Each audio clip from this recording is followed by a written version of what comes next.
The fire's warm, but the woods never rest. You've found your way beyond the pines. Alright, story fans, welcome back to Beyond the Pines. We have a special treat for you today. I've asked some friends of mine to submit some stories of their own, and hopefully going forward we'll have some viewer specials like this where I can read your stories to the audience, and yeah, hopefully this turns out well. If you have a submission that you would like to make, email me at beyondthepines80@gmail.com. And yeah, I'm excited for this. Let's get into this. Our first story is from one of my buddies, Alex, in Eau Claire, Wisconsin. Hey man, you said you were putting together that first video of real stories, and I figured I'd finally tell you mine. It's been a while, but I still think about it sometimes, especially when the house creaks at night. This was back when I lived with my parents in Eau Claire, Wisconsin, out by the edge of town. We had this old farmhouse that backed right up to a line of woods. The house had those narrow basement windows that sit half above the ground, half below. So if you're in the basement, you can see people's feet if they walk past outside. The basement always gave me the creeps. I hated going down there alone. It smelled like damp dirt, and the light would flicker if you ran the washing machine and the furnace at the same time. But my dad kept all of his tools down there, so if I needed something, that's where I had to go. Anyway, one night near the end of October, I heard someone walking on the gravel outside. Not fast, slow steps circling the house. I figured maybe a deer had come close to the tree line, so I looked out the kitchen window. Nothing, but the sound kept going. It always stopped right below the basement windows, every time. My dad told me it was probably raccoons, but raccoons don't stop for 10 minutes straight without moving. I started losing sleep over it because every night, same time, same sound. Crunching gravel, pause, crunching again. One night, I decided I'd catch it in the act. I stayed up with a flashlight and sat on the basement steps with the light off.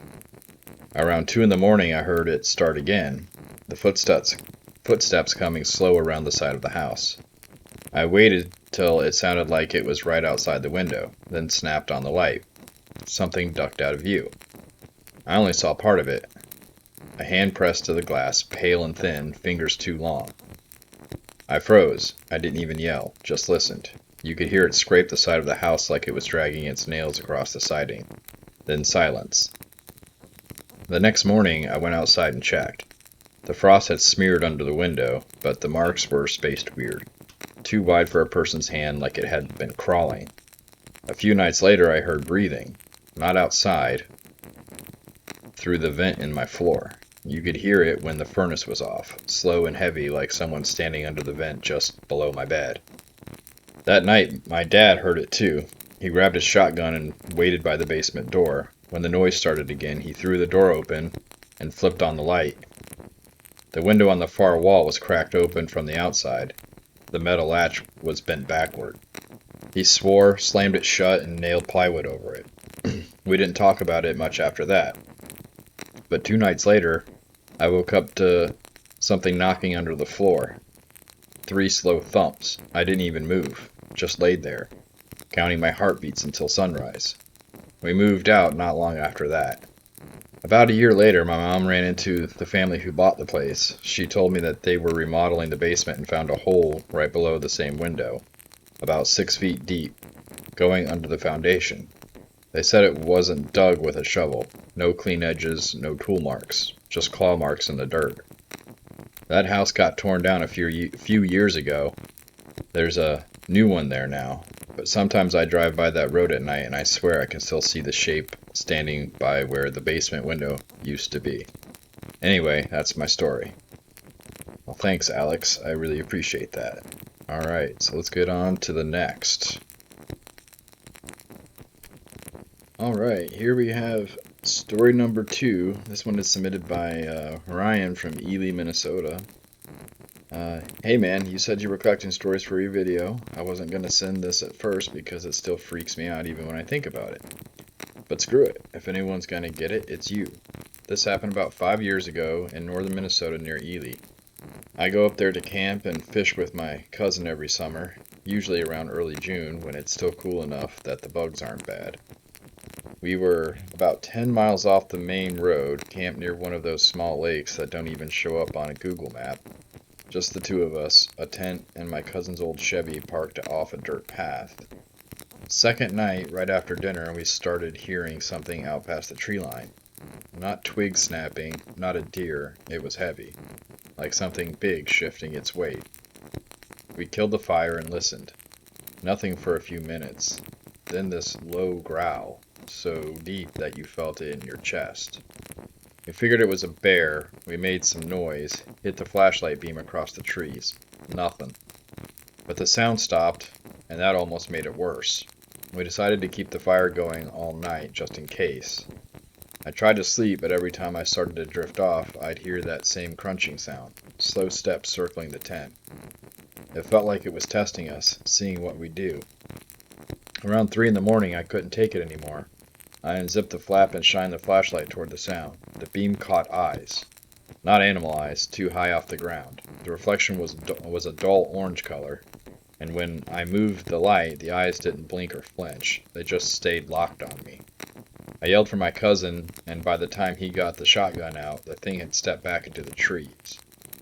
We heard it move off, but again, slow, not running, like it knew we couldn't do anything about it. At sunrise, we looked for tracks. There were prints in the soft dirt near the edge of the camp, long, human-shaped, but wider with claw marks, where the toes should have been. The stride was huge, like 6 or 7 feet between each step. We packed up fast, didn't even eat breakfast. The weirdest part was the drive out. The whole way down that forest road, it felt like something was pacing us, just out of sight. Every time we slowed down, the woods went dead quiet. No birds, no wind, just that stillness that you get when a predator's nearby. When we finally hit the paved road, I swear I saw something standing at the edge of the tree line in the mirror. Tall, hunched forward, watching us go. I know it sounds crazy, but I grew up hunting and I know every animal track in this state. That wasn't a bear, and it wasn't a wolf. It walked like a man, but whatever it wasn't human. We never went back to that lake again. My cousin doesn't even like to talk about it. Anyway, that's my story. Well, Ryan, that is a creepy one indeed. Yeah, I'd totally be freaked out by that. Alright, well, that's a great story. Let's get on to the next, shall we? Alright, and here we have story number 3. This one is from, let's see here, Derek from Wausau, Wisconsin. Alright. Hey man, you said you wanted some creepy stories for your video, so here's mine. It's not bloody or violent or anything, but it's the weirdest thing that's ever happened to me. And I've never been able to explain it. This was about 3 years ago, driving back from a late night shift in Chippewa Falls, Wisconsin. I worked maintenance for a small manufacturing plant, and I was heading home toward Wausau on Highway 29. It was around 1:30 in the morning. No traffic, no radio, just me and the road. About halfway between towns, I noticed a light behind me. At first, I thought it was a car coming up fast, but it wasn't moving right. It stayed low, maybe 10 feet off the ground, bright white. No sound. Then another one appeared next to it. They kept pace with me for a few miles. I slowed down to 50. They slowed down too. I sped up again, and so did they. At this point, I figured it had to be some kind of drone, but there were no red or green lights, just white. Then both lights shot up into the air like they had been yanked by an invisible string, and hovered right above the tree line ahead of me. I pulled over, rolled down the window to listen. Nothing. No wind, no bugs, just dead silence. After maybe 10 seconds, the lights started to pulse. Slow at first, then faster, until they blinked out completely. Everything went pitch black, and that's when my radio turned itself on. It was just static, but underneath I swear I could hear voices. Not exactly talking, more like overlapping whispers. like a crowd trying to breathe words all at once. I shut the car off and just sat there. Then, way down the road ahead, a figure walked across the highway. It was backlit by something I couldn't see. Tall, thin, moving too smoothly to be normal. It paused in the middle of the lane, turned toward me, and the next thing I remember is waking up in my driveway with my headlights still on and the car in park. I looked at the clock. It was almost 4 a.m. That drive shouldn't have taken 40 minutes. I lost over 2 hours. I checked the dash cam the next day. The file from the drive was gone. The camera had power. The card was fine, but the one file from that night was just missing. I don't tell this story much because it sounds crazy, but I know what I saw, and those lights weren't planes or drones. They were waiting for me. Anyway, that's what I've got for you. Well, holy crap, Derek. That sounds like a freaking movie script right there. That is crazy. Yeah, if that happened to me, I would be not driving down roads at night in the middle of nowhere ever again. But yeah, that is super nuts. All right. Well, let's get into our final story for the day. And let's go. Alright, and for our final story of the day, we have a real creepy one here sent in from Eric from Hudson, Wisconsin. Hey man, I figured I'd send you one more for that video you're working on. This happened to me and my brother a couple years back in Hudson, Wisconsin. I know it sounds like one of those campfire stories, but I swear every word's true. My brother does junk removal. He cleans out houses people abandoned or foreclosure on. He's seen some weird stuff before, but nothing like this. One day he calls me, says he found this old mirror in a house that was getting torn down. Looked antique, gold frame cracked in the corner. He was gonna toss it, but he said it felt heavy, like it didn't want to be left. He brought it home and leaned it against the wall in his living room. Right away, weird stuff started. His dog wouldn't go near it. The first night, he texted me saying he heard something walking in the hallway even though he lives alone. I told him it was probably his neighbors, but then he sent me a video. You could see his reflection in the mirror, filming himself, but there was another reflection behind him, a woman. She was standing halfway in the frame, pale, dark hair over her face, like she was staring through the glass instead of at it. He swore it wasn't edited. I know my brother, he doesn't mess with that kind of thing. The next day I drove over. The mirror was still there. When I looked into it, I could see the living room, the couch, the window, everything, but not me. My reflection wasn't showing up at all.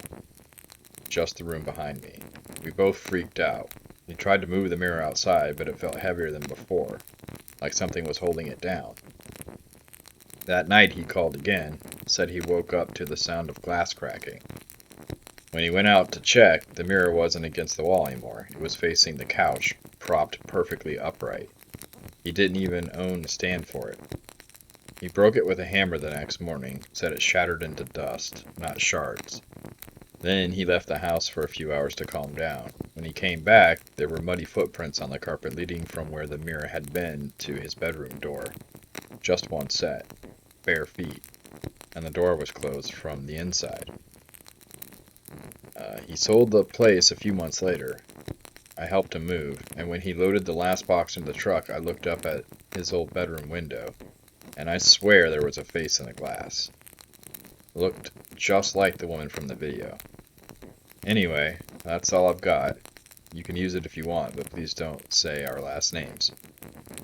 That is not a problem, Eric. Yeah, that is one heck of a creepy story. So, that concludes our stories for today. If you have a submission that you would like to make, I would be happy to read it.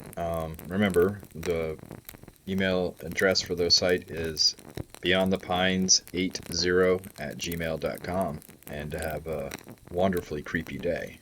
Thank you again for watching.